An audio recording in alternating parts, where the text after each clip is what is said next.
여러분 안녕하십니까? 광주 MBC 뉴스투데이입니다. 먼저 오늘의 주요 뉴스입니다. 쌀값 안정을 위해 비축미를 시장에 풀겠다는 정부 방침에 대해서 농민들이 거세게 반발하고 있습니다. 쌀 목표 가격도 올리라고 요구하고 있습니다. GS 칼텍스가 위장 자회사를 세워서 400억 원대의 일감을 몰아주자 적발됐습니다. 해경이 전현직 임직원들을 입건했습니다. 이낙연 국무총리가 광주형 일자리는 반드시 성공시켜야 한다며 현대차 노사의 양보와 타협을 촉구했습니다. 빛가람 혁신도시의 에너지 공기업들이 최대 규모의 공채를 진행하고 있습니다. 취업을 위한 효과적인 전략을 알아봤습니다. 정부가 쌀값 안정을 이유로 비축미 5만 톤을 풀겠다고 밝혀 농민들 반발이 거세지고 있습니다. 쌀값 폭등이라는 말은 사실과 다른 데다 수확기에 비축미를 푸는 것은 농민들을 죽이는 것과 다름이 없다는 건데 소비자들은 과연 어떤 생각일까요? 김진선 기자가 취재했습니다. 목포의 한 마트. 쌀 10kg이 3만 1,000원부터 최고 4만 9,000원까지 다양합니다. 현재 쌀 한 가마니인 80kg 기준 산지 가격은 19만 3,000원대. 전달에 비해 5%, 지난해 같은 달에 비하면 24% 이상이 상승했다는 보도 등이 쏟아졌지만 지역 소비자들은 동요하지 않고 있습니다. 나는 참으면 괜찮은데 농촌 사람들 너무 고생해. 돈도 나오도 안 하고. 농민들이 살아야지 이 사회가 좀 먹거리가 안정되지 않겠습니까? 정부는 이달 초 오른 쌀값을 잡겠다며 2017년산 비축미 5만 톤을 연내 방출하겠다고 발표한 상태. 당정 협의회를 통해 쌀 목표 가격도 19만 6천 원으로 결정하면서 농민들은 크게 반발하고 있습니다. 지난 2013년 기준 쌀 80kg이 17만 5천 원이었던 점을 토대로 5년이 지난 현재 18,000원가량 오른 것은 폭등이 아니라 회복 수준에 그친다는 겁니다. 1kg를 밥을 하면은 10그릇이 나옵니다.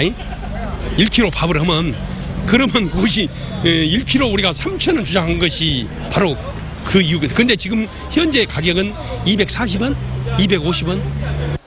농민들은 비축미 방출을 중단하고 쌀 목표 가격을 24만 원으로 보장해달라며 오는 21일 서울 민주당사 항의 방문 전까지 전남도당에서 농성을 이어가기로 했습니다.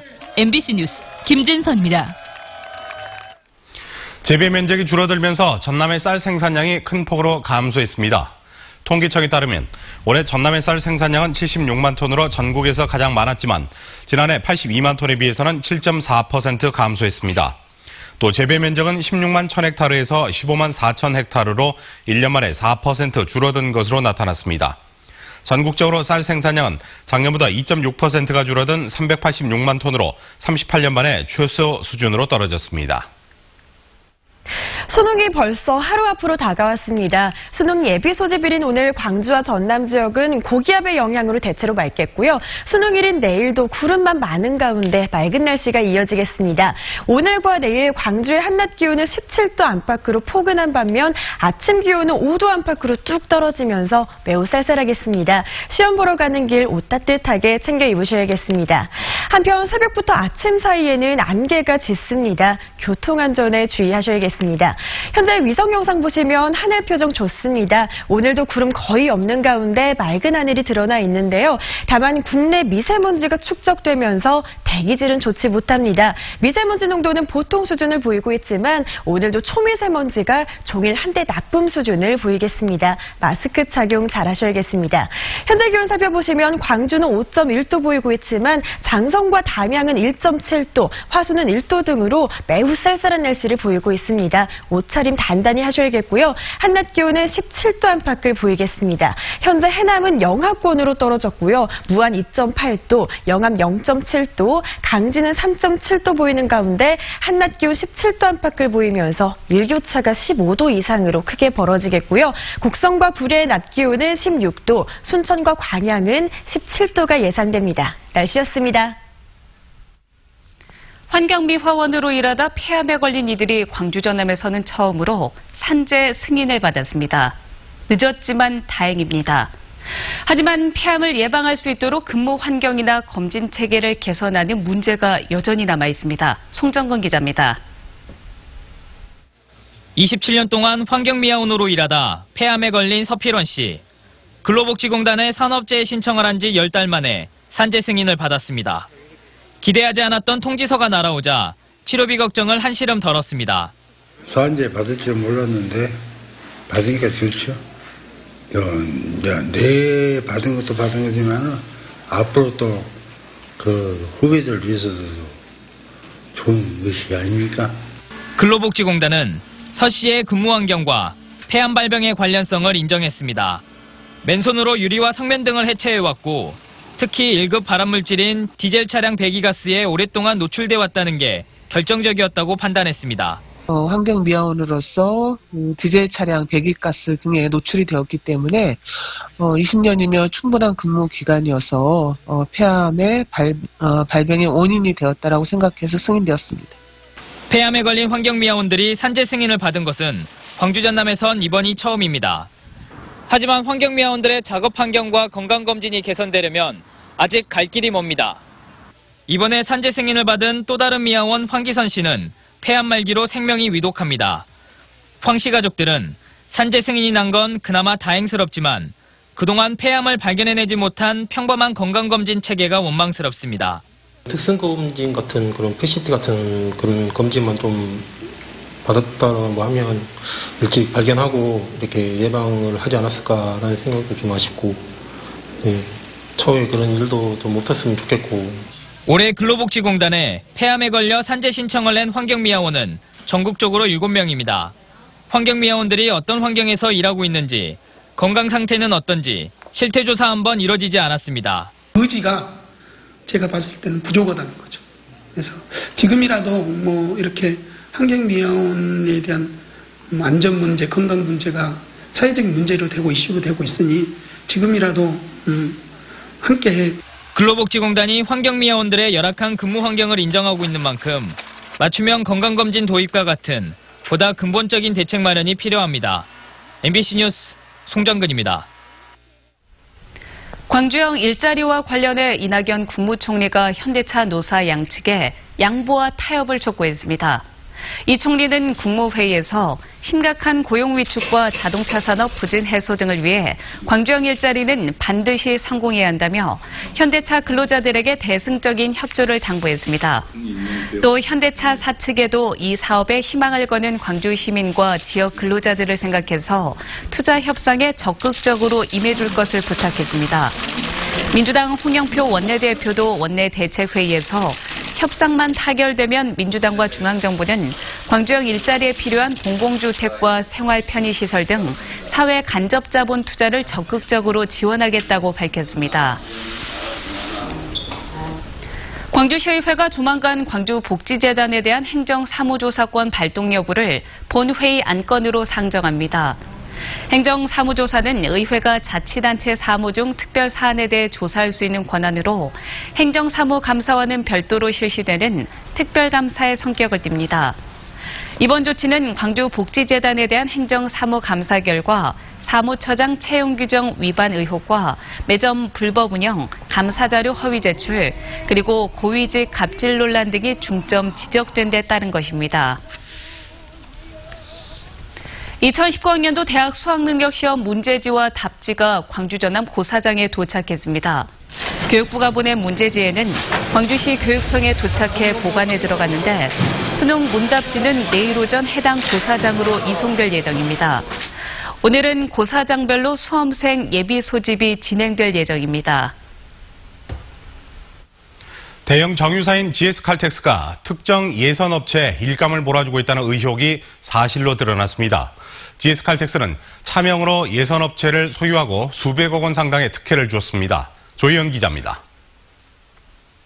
GS칼텍스가 예선업체를 불법 운영하고 있다는 의혹은 지난 2009년부터 제기됐습니다. 여수광양항으로 가는 중대형 유조선은 부두에 접안할 때 예인선의 도움을 받는데 GS칼텍스가 자사 원유부두에 입항하는 유조선을 예인하는 일을 남해 선박에만 맡기고 있다는 겁니다. 여수 광양 지역 예선업체들은 GS칼텍스가 정유사는 예선업을 등록할 수 없도록 한 현행법을 위반하고 있다는 의혹을 제기하며 수사를 촉구해왔습니다. GS 칼텍스는 남해 선박과 아무런 관계가 없다며 부인했지만 해경 조사 결과 사실로 드러났습니다. GS 칼텍스는 지난 2009년 해상 운송업체인 S사를 인수했습니다. 남해 선박은 해당 업체가 소유하고 있는 예선사였습니다. 예선업 등록을 금지한 현행법에 위반되자 GS 칼텍스는 회사 두 곳에 자금을 빌려줘 주식을 매입하게 한 뒤 해당 예선사는 A사와 B사의 소유라며 공정거래위원회에 허위 신고를 했습니다. 현행법 위반은 이뿐만이 아니었습니다.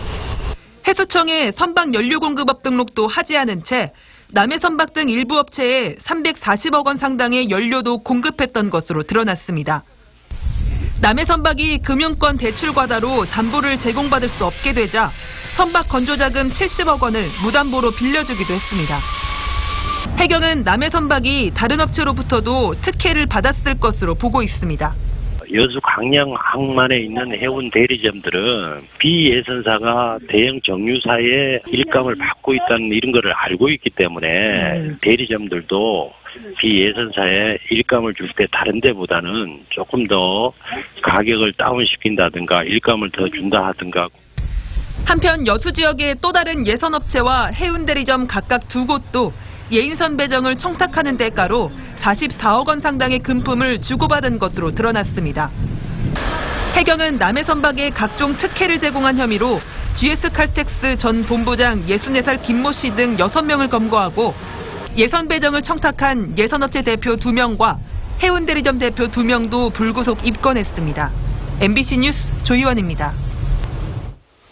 뇌물 등의 혐의로 재판에 넘겨진 이용부 전 보성군수에 대해 검찰이 도합, 징역 20년의 중형을 선고해달라고 재판부에 요구했습니다. 광주지검 순천지청은 사택을 지으면서 공사대금을 주지 않고 특정 업체에 용역을 밀어준 혐의로 구속 기소된 이 전 군수에게 징역 10년을 구형했습니다. 뇌물수수 혐의로 징역 10년을 구형한 것까지 더하면 이 전 군수는 모두 20년을 구형받은 셈입니다. 검찰은 또 이 전 군수에게 뇌물을 전달한 혐의로 기소된 임명규 전 전라남도 의회 의장에 대해서는 징역 3년을 구형했습니다. 광주경찰청 광역수사대는 거액을 벌게 해주겠다며 사람들을 끌어모아 가상화폐에 투자하게 한 47살 이모 씨 등 3명을 유사수신에 관한 법률 위반 혐의로 구속했습니다. 이 씨 등은 지난해 6월부터 올해 초까지 가상화폐 운영법인인 비트커넥트에 투자하면 투자금의 수십 배를 벌 수 있다며 사람들을 모아 추천 대가로 모두 17억 원가량을 챙긴 혐의를 받고 있습니다.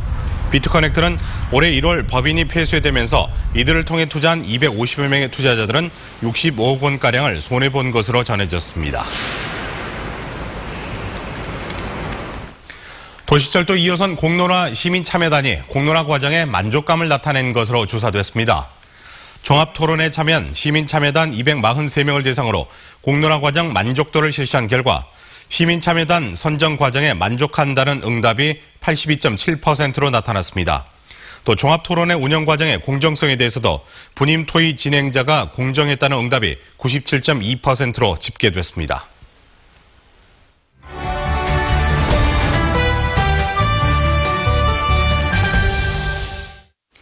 16년간 끌어온 광주 도시철도 2호선 논란에 종지부를 찍은 건 시민들이 함께 머리를 맞댄 수기조사 공론화였습니다. 네, 광주에서는 처음 시도된 방식이었던 만큼 의미도 있는데요.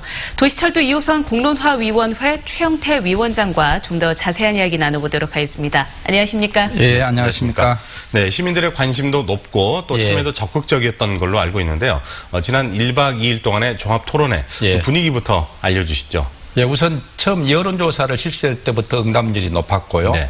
그다음에 선거 참여단 250명 중에서 243명이 참여할 정도로 거기에 참여율도 높았습니다. 네. 그다음에 1박 2일 동안의 과정도 시민 참여단의 그 열기가 매우 높았고, 그래서 이 전문가 토론에 대한 경청의 자세, 또 이들이 자체적으로 이제 분임 토의를 했는데 거기서 굉장히 활발하게 논의가 이루어졌고 또 이 질문도 대단히 애리했던 그런 겁니다. 그런데 시민 참여단의 경우는 특히 자신들이 직접 이 토론에 참여했던 분임 토의에 대해서 가장 만족감을 느꼈거든요. 그리고 이들에게 이제 시의 주요한 주제들에 대해서 공론화를 붙이면 어떻겠느냐에 대해서 90% 정도가 공론화 방식으로 해결하면 좋겠다. 이런 응답들도 나오고 그랬습니다. 그렇군요. 네. 우리 지역에서 공론화가 진행된 건 이번이 처음인데 그렇죠. 어떤 의미가 있다고 보십니까? 제가 생각할 때 이제 도시철도 2호선은 16년 동안 끌어온 주제잖아요. 네. 그리고 1박 2일 들어가기 전에도 찬반 측의 논쟁이 아주 치열했고, 그럼에도 불구하고 시민 참여단 분들이 자신과 다른 의견이 채택됐을 때 어떻게 하겠느냐에 대해서 95.1%가 수용하겠다고 이렇게 대답을 했습니다. 이것은 곧 우리 사회에 첨예한 사회 갈등 문제를 담론의장으로 끌어내어 해결이 가능하다라는 이런 그것을 입증해 준 것. 여기서의 생활민주주의 수준을 높일 수 있는 중요한 계기가 되었다, 이렇게 말씀드릴 수 있겠습니다. 네. 그러나 이번 공론화 과정에서 한계도 있었고요. 네. 또 여러 가지 아쉬운 점도 있었을 것 같습니다. 어떤 부분이 있었을까요? 제가 생각할 때 가장 아쉬운 점은 도시철도 2호선 문제는 선택의 문제인데 이것을 선악의 문제로 접근하는 그런 어떤 시민사회 일부가 있었어요. 네. 이런 일상의 문제를 선악의 문제로 접근할 때는 합리적 토론이 불가능하게 되는 것이죠, 보면은. 그래서 정치 문제가 아닌 일상적 삶의 문제까지도 너무 이념화해서 접근하려고 하는 네네. 이런 태도는 우리 지역 시민사회가 좀 지양해야 하지 않을까. 그래야 우리 이 사회의 토론이 좀 더 성숙된 분위기로 가게 되고, 그래야 공론화도 다시 하자, 이런 얘기도 나올 수 있겠다, 그런 생각을 하게 되었습니다. 그렇군요. 이 신고리 원전 이후에 여러 지자체에서 공론화를 도입하고 있습니다. 네. 만약에 이런 갈등이 생길 때마다 공론화를 도입하는 거, 이게 최선의 방식일까 하는 의문이 들거든요. 어떻게 생각하십니까? 예, 공론화는 신중하게 선택해서 접근해야 한다는 생각이 되고요. 신고리 565기나 또 부산의 BRT 공론화, 네. 제주의 녹지 국제배운 공론화, 그리고 강주에서 시도된 공론화 모두가 다 어떤 정책이 결정되고 시행하는 과정에서 그걸 중단하고 이렇게 사후 약방문식으로 시행되고 있잖아요. 네. 이런 것은 제가 봤을 때 바람직스럽지 못하고, 바람직스러운 공론화는 정책을 결정하기 앞서 시민들의 여론을 수렴하는 과정으로서 해야 하지 않을까, 그렇게 생각을 하고 있습니다. 네. 그렇다면 공론화 과정을 잘 활용하려면은 관련 기준을 잘 만들어야 될 것 같은데 어떤 기준이 필요하다고 보십니까? 이제 시민권익위원회에서는 이번 공론화에 대해서 객관적인 평가회를 하려고 합니다. 시민사회와 함께요. 그리고 그 평가회를 바탕으로 이제 매뉴얼도 만들려고 생각하고 있어요. 그래서 어떤 주제의 공론화가 적합한가, 그 다음에 공론화를 할 때는 사전 어떤 준비가 이루어져야 하는가, 네. 이런 부분들에 대해서 면밀한 그런 어떤 매뉴얼이 만들어지고, 거기에 따라 했을 때 공론화와 관련된 찬반 논쟁이나 여기와 관련된 갈등도 최소화된 속에서 공론화가 진행될 수 있겠다, 이런 생각을 했습니다. 네. 자, 도시철도 2호선 공론화위원회 최영태 위원장 모시고 오늘 이야기 나눠봤습니다. 나와주셔서 고맙습니다. 네, 감사합니다. 감사합니다.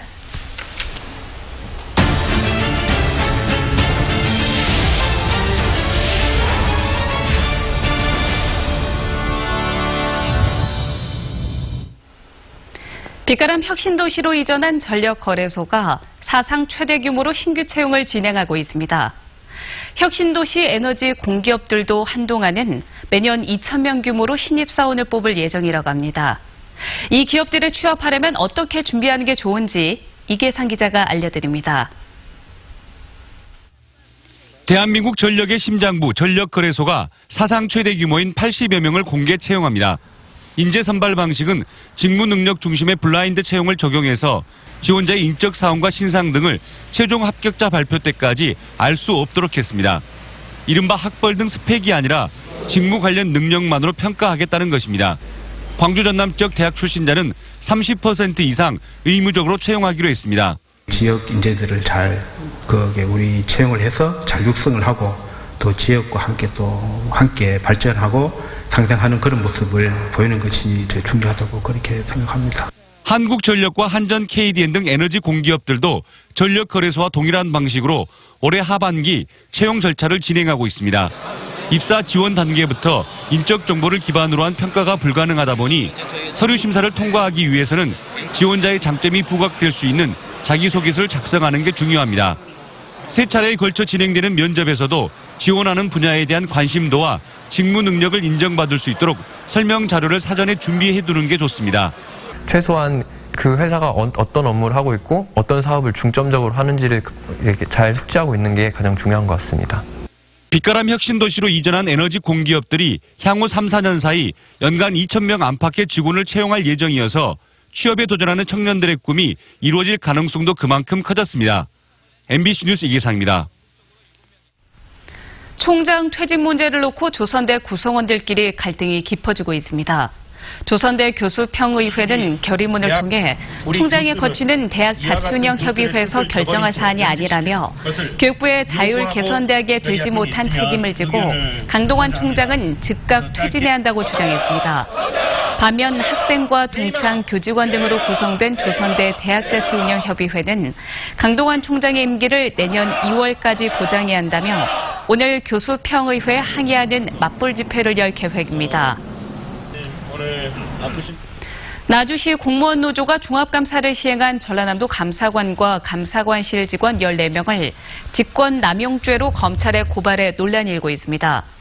공무원 노조 나주시 지부는 도 감사관실이 감사 대상이 아닌 자치 사무자료를 무더기로 요구하고 사전조사 규정을 악용해 감사 기간을 10일에서 13일로 늘리는 등 불법 감사를 했다고 주장했습니다. 이에 대해 도 감사관실은 나주시와 사전 협의해 감사 계획을 세웠고 자치 사무자료도 감사 대상만 요청하는 등 규정과 절차에 따라 진행했다고 해명했습니다.